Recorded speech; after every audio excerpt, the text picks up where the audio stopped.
Hello बच्चों, नमस्ते। कैसे हैं आप सब लोग? उम्मीद है शानदार, जिंदाबाद, जबरदस्त होंगे। बच्चों वैसे तो जब तक कोई बहुत बड़ा अपडेट नहीं होता तो मैं वीडियो लेकर के उतनी आसानी से नहीं आता। लेकिन ग्रुप डी वाले बच्चे थोड़े परेशान थे कि सर ग्रुप डी वालों को भूल गए क्या? ऐसे बहुत सारे कमेंट्स दूसरे वीडियोस पर आ रहे थे और ग्रुप डी पर आप बहुत दिनों से कोई वीडियो नहीं लेकर के आए। मैं ग्रुप डी के लिए और बीच में ना मुझे लगता है कि जो जितनी पोस्ट पोस्ट छोटी होती है, मैं अपना पर्सनल एक्सपीरियंस बता रहा हूँ, बुरा मत मानिएगा। जितनी छोटी पोस्ट पे बच्चे तैयारी कर रहे होते हैं उनका मोटिवेशन उतना जल्दी अप और उतना जल्दी डाउन होता है। अब मान लीजिए एक बच्चा ऐसे सीजीएल की तैयारी कर रहा है तो वो बहुत जल्दी अप एंड डाउन नहीं होगा मोटिवेशन। वो एक शांत दिमाग से तैयारी में लगा रहेगा। यूपीएससी वाले का बहुत आसानी से ना डाउन होगा ना अप होगा। डाउन होगा तो इतना डाउन होगा फिर वो अप ही नहीं किया जा सकता। लेकिन आपका ग्रुप डी सबसे छोटी पोस्ट है, इसमें बच्चों का लेवल एकदम से मोटिवेशन का अप होता है और एकदम से ही डाउन चले जाते हो आप। और यही वजह है कि जो आपका दिमाग ना स्थिर नहीं रह पाता है। ये सच्चाई कह रहा हूं, इसमें आपको बुरी भी लग सकती है, ठीक है। पोस्ट छोटी है, इसको कोई नहीं नकार सकता कि ग्रुप डी पोस्ट छोटी है, मैंने वही बातें बोली हैं। चलो अभी देखिए मैं आपके लिए आज क्या कर सकता हूं, और मुझे लगा कि मुझे ग्रुप डी के बच्चों के साथ थोड़ा सा और मतलब जस्टिफिकेशन करना चाहिए और थोड़ा उनके लिए मैं कुछ कर सकता हूं, तो वो मैं इस वीडियो में बताऊंगा। तो जो मैं कर रहा हूं आप लोगों के लिए फ्री ऑन यूट्यूब। पहले तो हम जान लेते हैं कि भाई जो लेवल 1 की पोस्ट इसको बोलते हैं, लेवल 1 सरकारी नौकरी में सबसे छोटा लेवल है। तो यहाँ से भी ये नौकरी सबसे छोटी है, इसमें कोई शक नहीं होना चाहिए आपको। ग्रुप डी के अंदर जो भी पोस्ट मिलेगी तो कोई आपको ऑफिसर बनाने नहीं ले जा रहे वहां पर, वो आपको फील्ड का काम जो सबसे छोटी पोस्ट है उस पर कराने ले जा रहे हैं। ये आपको पहले से क्लियर होना चाहिए कि आप इसको कर भी पाएंगे या नहीं। तो कई बार ऐसा होता है सर ग्रुप डी के लिए इतनी मेहनत लगती है, इतनी मेहनत मैंने की, इतना साइंस पढ़ा, इतना मैथ पढ़ा और काम ये करना पड़ रहा है। मेरे भाई इसके लिए भी बहुत मारामारी है। काम जो करना पड़ रहा है, वो जो काम होता है ग्रुप डी का, वो आपको करना ही पड़ेगा। बहुत सारे बच्चों को नापसंद भी आएगा, ठीक है। फिर वो शिकायतें भी रहेंगी कि मैंने इसके लिए इतनी मेहनत की, और बहुत सारे बच्चे छोड़ते भी हैं, इसमें कोई डाउट नहीं है। कि जो बच्चा इसकी जॉब ले लेता है वो जाहिर सी बात है वो एक योग्य बच्चा होता है और वो कहीं और भी सिलेक्शन ले सकता है। तो ग्रुप डी की पोस्ट में ये सच्चाई है कि बहुत सारे बच्चे नाखुश भी रहते हैं नौकरी करने वाले। लेकिन एक बच्चा ऐसा भी होता है, देखिए नाखुश तो भाई आप कोई भी सरकारी नौकरी ले लीजिए, आप आईएएस भी बन जाएंगे ना, बहुत सारे आईएएस भी सुसाइड करते हैं। तो वो तो कोई कहा ही नहीं जा सकता आप कहाँ खुश रहेंगे, कहाँ दुखी रहेंगे।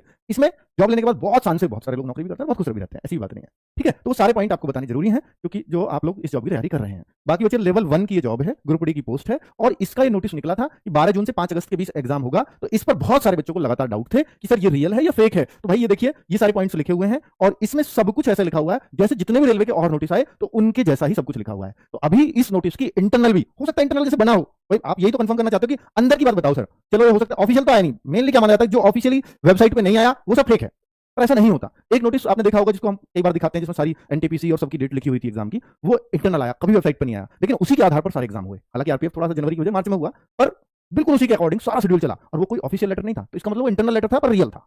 बच्चों के सामने पब्लिश नहीं किया गया कभी उसको, बच्चों के सामने पब्लिश वो हुआ जो जो रियल डेट उनके सामने आती रही, यानी एग्जाम वाइज। भाई ये पोस्ट वाइज है तो इसका नोटिस निकाल दो, उसका निकाल दो, लेकिन उसमें सारे थे। तो उसमें ग्रुप डी का कोई जिक्र नहीं था क्योंकि तब तक ग्रुप डी के फॉर्म नहीं आए थे।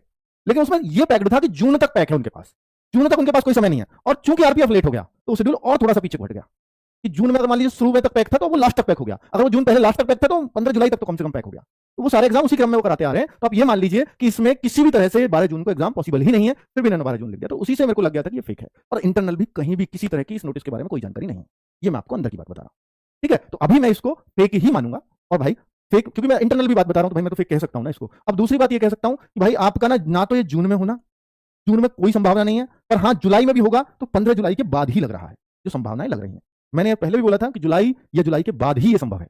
तो एग्जाम अब आपका जो जल्द भी होगा, जितना भी जल्द, अगर आप अगर चलो जुलाई में शुरू हुआ तो भी 4 महीने तो बचते हैं अब आपके पास। तो 4 महीने के अंदर, पर ये जरूर है कि कंटिन्यूएशन में होगा, कि इससे पहले जून तक एग्जाम लगे हुए हैं लाइन में, और उसके बाद सिर्फ ये बचेगा और फिर नई भर्ती निकालनी है।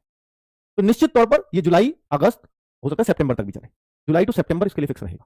क्या भर्ती इसके बाद आएंगी जो और भर्तियां हो सकता है, ठीक है, इसके बाद ही और भर्ती देखने को मिले, क्योंकि जो कैलेंडर जनवरी में आना था वो नहीं आया, वो तो तय है क्योंकि हर साल जनवरी में आना था। तो हो सकता है इस साल पूरा स्किप कर दे और अगले साल जनवरी में ही कैलेंडर निकालें। तो ये फिर एक प्रकार से बच्चे विरोध ना करें कि हर साल कैलेंडर निकालेंगे, ये बच्चों का बेवकूफी बनाना हुआ। भाई आपको निकालना है तो आप निकालते, ये भर्ती चलती रहती है, वो भी ऐसे नहीं करती। सीजीएल के अगले फॉर्म भी आ गए, सीजीएल की ये भर्ती भी चल रही है, ये थोड़ी कि आप एक पूरी करोगे तभी दूसरे निकालोगे, ठीक है। तो ये तो हर साल अगर निकालने की बात है तो एसएससी की तरह होना चाहिए था। चलिए अभी आपका एग्जाम कब तक है, तो ये मैं आपका जवाब दे चुका हूं बहुत अच्छे से। 15 जुलाई से पहले कोई संभावना किसी तरह की नजर नहीं आती। दूसरा, साइंस की बुक बहुत सारे बच्चों के अभी कमेंट में मैं देख रहा हूं और मुझे पता था कि इस पर आएंगे, ठीक है। आरपीएफ कांस्टेबल के एग्जाम हो चुके हैं भाई, कट ऑफ अभी नहीं बता सकता जब तक आंसर की नहीं आ जाएगी। परसों ही एग्जाम खत्म, कल ही एग्जाम खत्म हुआ 18 तारीख को। अभी अगले दिन में आंसर की आने वाली है, उसके बाद हम आपसे गूगल फॉर्म भरवाएंगे और फिर मैं आपको कट ऑफ के आसपास का आइडिया दूंगा, ठीक है। साइंस की बुक अभी नहीं पहुंची है तो भाई देखो 10 तारीख से बाद या 10 मार्च को सेल में बहुत सारे बच्चों ने ऑर्डर की, बहुत सारे उस बुक के ऑर्डर आए, ट्रेंडिंग में वो फ्लिपकार्ट पर रही। तो 10 मार्च के जितने भी ऑर्डर थे या उसके बाद के ऑर्डर हैं वो अभी एक का भी डिस्पैच नहीं हुआ हमारे ऑफिस से, क्योंकि आज हमारे पास प्रिंट होकर के आ गई। इसकी फाइल थोड़ी डिले हो गई थी क्योंकि उसमें लास्ट टाइम में कोई टेक्निकल फॉल्ट आ गया था, है ना, कुछ पेजेस चेंज होने थे, तो वो थोड़ी सी डिले हो गई। पर बुक आपके पास बिना गलती के पहुंचे, सटीक बुक पहुंचे, अच्छी क्वालिटी की बुक पहुंचे, इस पर हमने पूरा जोर दिया है। और भाई 19 आज हमारे पास आ रही है, अगले 2 दिन में सबके पास डिस्पैच हो जाएगी सबके का, ठीक है। तो डिस्पैच हो जाएगी हमारे यहाँ से, यानी कल और परसों में, यानी 21 तारीख तक हमारे ऑफिस से निकलेगी, तो फिर आपके पास अगले 3 दिन में पहुंच जाएगी, यानी 24-25 तक आपके हाथ में बुक होगी। 25 तक का समय हमें दे दीजिएगा प्लीज, ठीक है। जो साइंस की बुक वाले, कौन सी साइंस की बुक, अगर आपने सेल में ऑर्डर की हो या सेल के बाद भी ऑर्डर की हो, ये वाली बुक जो धर्मेंद्र सर और भावना मैम ने स्पेशली तैयार की थी, ये मात्र जो पेजेस हैं लिमिटेड पेज है, बहुत पतली बुक है और वही कंटेंट है जो केवल ग्रुप डी में काम आएगा। अगर आपके पास ये भी बुक है तो ये भी बहुत सटीक बनी हुई है, और इसका आप समझ लीजिए कि ये दोनों बुक दोनों मत पढ़िएगा, ये अपने आप में कंप्लीट है। अगर थोड़ा सा कुछ ये टीचर्स का कुछ चाहते हो कि कुछ टीचर्स का और एड ऑन मटेरियल हो तो वो इसमें मिलेगा। बाकी ये भी पढ़िए, तो ये भी बेस्ट बुक है, ठीक है। वो एनटीपीसी ओरिएंटेड ज्यादा थी, मैं आपको बहुत पहले बता चुका हूँ, ये आरबी की बुक्स हैं सारी। चलिए अभी मैं आपको जो बातें कर रहा हूँ मैं इसके लिए करने वाला हूँ। साइंस के लिए क्या क्या करना चाहिए, देखो भाई मैं आपको पहले ही बोल चुका हूँ कि आप ग्रुप डी की कुछ और सब्जेक्ट की तैयारी करो या ना करो, वो आपके किसी और एग्जाम, क्योंकि जो ग्रुप डी की तैयारी कर रहा है, मैं ये मानता हूँ केवल ग्रुप डी की नहीं करता, उसने या तो पहले बहुत सारी तैयारी और कर रखी है या वो किसी और चीज की भी तैयारी में लगा हुआ है। तो भाई आप मैथ, रीजनिंग, जीएस वहां से बहुत अच्छे से पढ़ रहे होगे, जो तैयारी नहीं हो रही है वो साइंस की नहीं हो रही होगी। अब आप कहोगे सर साइंस तो हम पढ़ रहे हैं, जीएस में पढ़ते हैं, मेरे भाई वो वाली साइंस है ही नहीं है, इस साइंस को थोड़ा अलग से पढ़ना पड़ेगा। पिछली बार अगर आप बच्चों से पूछोगे तो सिर्फ एक ही जवाब मिलेगा, सर साइंस की वजह से रह गया। मैथ रीजनिंग अच्छा करके आए, जीएस का बहुत ज्यादा नहीं होता, 20 क्वेश्चन होते हैं और 10-12 हर कोई कर देता है, तो इसलिए जीएस को कोई दोस्त देता नहीं है, वो माइंड सेट करके गया कि जीएस में बहुत ज्यादा बनाने की उम्मीद भी मत करो। लेकिन इसका रोल 25 क्वेश्चन होता है। एक बच्चा ऐसा था जो 7-8 करके आया, नॉर्मली साइंस पढ़ के गया, और एक बच्चा ऐसा था जो 18-20 करके आया। तो इन बच्चों में जमीन आसमान का अंतर आ जाएगा सिलेक्शन में, ठीक है। तो आप 18-20 वाले बनो। मैं ये बिल्कुल नहीं कहता कि आपके 25 में से 25 हो जाएंगे साइंस में, कोई गारंटी नहीं ले सकता, कोई ले रहा है तो वो गलत ले रहा है। ग्रुप डी की साइंस में नहीं जा सकती, पर यह जरूर है कि जो आपको टीचर्स पढ़ा रहे हैं ये आपको ये पढ़ा रहे हैं कि आप 20 प्लस साइंस करो, ठीक है। फिर भी अगर आप एवरेज बच्चे हो तो मैं ये मानता हूं 18-20 भी अगर आपने कर दिया तो बहुत अच्छा स्कोर साइंस के अंदर माना जाता है, ठीक है। 18 के आसपास स्कोर पिछली बार बेस्ट स्कोर कहा गया था। तो इसमें जो रोल है, एक तो मैंने आपको बुक, क्योंकि इसमें पिछली बार बता ही दिया था मैंने कि देखिए ये टीचर्स ने उन्होंने तैयार की जिसने पिछली बार ग्रुप डी के सारे पेपर सेट कराए हैं, सारे पढ़ाए हैं, तो उन्होंने तैयार की। दूसरा कि जो आपको क्लासेस में वो लोग पढ़ा रहे हैं, तो बुक एक मेन रोल प्ले करेगी ही। अगर आपने बुक नहीं खरीदी है तो जो क्लास में आपने रफ्तार बैच से कर रहे हो, रफ्तार 2.0 बैच से कर रहे हो, तो ये नोट्सों को अच्छे से कवर कर लेना। और प्लस एक न्यूमेरिकल वाला आपको पोर्शन जरूर ध्यान देना चाहिए जो बाकी जगह नहीं दिया जाता। एनसीईआरटी साइंस आई उससे अलग कुछ नहीं पूछता, 10th तक की एनसीईआरटी अगर बहुत अच्छे से करके लिखा हुआ है सीबीएसई, बात वही है एनसीईआरटी। तो आपको 10th तक की एनसीईआरटी नहीं करनी है, जो टीचर्स आपको करा रहे हैं वो एनसीईआरटी बेस ही करा रहे हैं, ठीक है। ये बुक है, ये जो बनाई है इन्होंने, ये भी एनसीईआरटी बेस बनाई है, तो वो कोई दिक्कत ही नहीं है कि भाई या तो आप बुक कर लो या क्लासेस के फुल मटेरियल को कर लो। बुक से फायदा क्या होगा कि आपके क्लासेस का मटेरियल है, नोट्स को बहुत पढ़ने का मन ना करे या कुछ और एक्स्ट्रा प्रैक्टिस का मन करे, न्यूमेरिकल्स की प्रैक्टिस का मन करे, वो इस बुक में मिल जाएंगे। इसलिए मैं बुक के लिए इतना जोर दे रहा हूं, बाकी कोई जरूरत नहीं है। अगर आप नॉर्मल साइंस होती तो मैं नहीं भी कहता, ठीक है। सेलेक्ट जैसे एनटीपीसी में 10-12 क्वेश्चन वहां भी आएंगे, पर मैंने वहां बहुत जोर नहीं दिया कि आप साइंस की बुक खरीदो, और यहां जोर इसलिए दे रहा हूं क्योंकि थोड़ा हटके साइंस है, ठीक है। सिलेक्शन में सबसे बड़ा रोल किस चीज का होता है, तो मैं एक ही बात कहूंगा, केवल और केवल साइंस का, क्योंकि इसकी वजह से इसको बहुत बहुत बहुत बच्चों ने जिम्मेदार ठहराया था। अब आपको सर एडवांस मैथ भी तो करना पड़ेगा, मेरे को ट्रिग्नोमेट्री ज्योमेट्री भी तो है। मैं आपको बताता हूं, पिछली बार का पेपर उठा लो, अगर आपके 25 क्वेश्चन है तो 21 + 4 का रेशो, 21 अर्थमेटिक, 4-5 आपके आगे एडवांस मैथ्स के। तो ये मैं नहीं कह रहा हूं कि भाई ये हर बार ये रेशो रहेगा, पर जिस हिसाब से चैप्टर्स का नाम लिखा है, सिलेबस खोला है, तो ट्रिग्नोमेट्री को बस ट्रिग्नोमेट्री ऐसे लिखा है, बाकी अर्थमेटिक के सारे चैप्टर तो वो एक क्वेश्चन के हिसाब से लिखा है, और उसको वो एक क्वेश्चन ही उसका ट्रिग्नोमेट्री का उठा के देगा, ऐसा नहीं है 4-5 ट्रिग्नोमेट्री से डाल दिए, क्योंकि उसको चैप्टर के हिसाब से मान रहा है वो सिलेबस में, ठीक है। उसको सब्जेक्ट नहीं मान रहा है, तो इसलिए जो बड़ा रोल होगा वो मैथ्स का नहीं होना, साइंस का होना है। आगे फॉर्म कितने भरे गए, भाई देखो फॉर्म में आपको एग्जैक्ट आइडिया नहीं दे सकता, और ना एग्जैक्ट अभी कोई दे पाएगा, क्योंकि अभी एनटीपीसी के भी जो आए हैं वो ओवरऑल तो फॉर्म आ गए, पर अभी आरआरबी वाइज फॉर्म नहीं बताए गए हैं, तो इसमें अभी ओवरऑल भी फॉर्म की संख्या नहीं आई है। पर ये जो मैंने पिछली बार भी आपको आइडिया दिया था 80 लाख से 1 करोड़ के बीच का आप आइडिया लगा सकते हो, इसके बीच फॉर्म रहे होंगे, ठीक है।